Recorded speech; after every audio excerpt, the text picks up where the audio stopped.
Shift our focus now to Michigan, where NBC News projects Democrat Elisa Slotkin has won the state's open Senate seat. But that's where the good news ends for Democrats in the state. Michigan Congresswoman Debbie Dingell said this week, quote, Democrats shouldn't do the blame game. They should do the what are we doing right, all of us. And Congresswoman Debbie Dingell joins us now.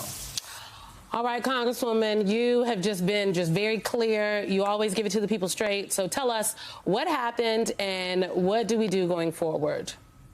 Or what do people, particularly in Michigan? Well, good morning, Simone. Good morning to everybody. Let's be blunt. And Michael, I didn't say we've got to ask what we're doing right. I said, what aren't we doing right? We got a strong message sent to us this week. And Simone knows I've been saying it for a while. We don't have the traditional Democratic supporters.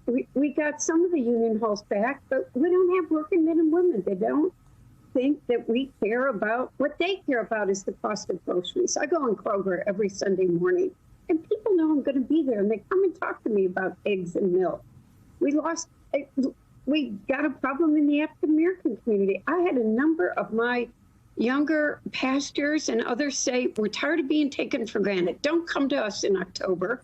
Come. And I've said, well, I'm going to come to you next week. And I am, by the way. We got to be talking to them all the time. We've got a strong message from the Hispanic community.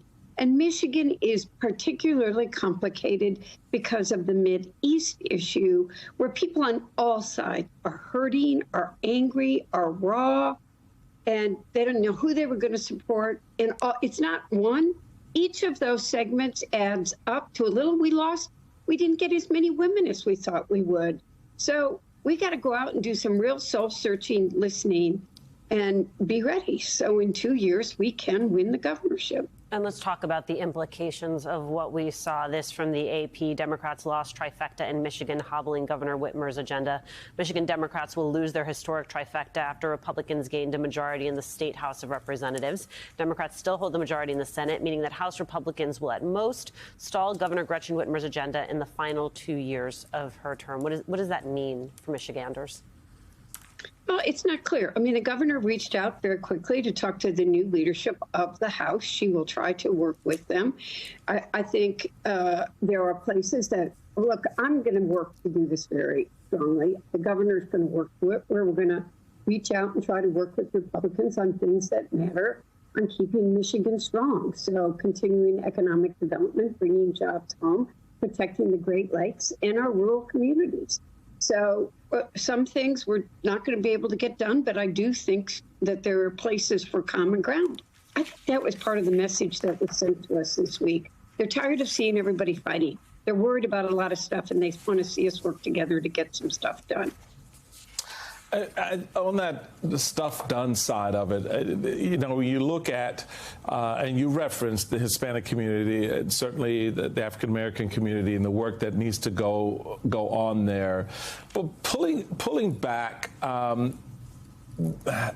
were roughly 10 million plus Democrats who stayed home.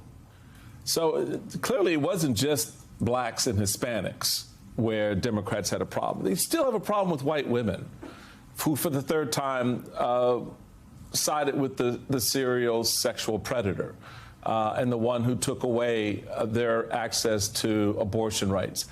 So do you think there's something else here that should be paid attention to beyond, just the sort of the meat and potatoes on the ground with respect to policy? What else do you suspect is going on with Democrats that, or at least is perceived with Democrats by the broader community of voters out there, including your own base, a significant portion of whom stayed home? Look, we had to go out and listen to them, Michael, and hear what they're saying to us. I do believe it was the economy, by the way. I just think when it comes down to it, it's economy, economy, economy.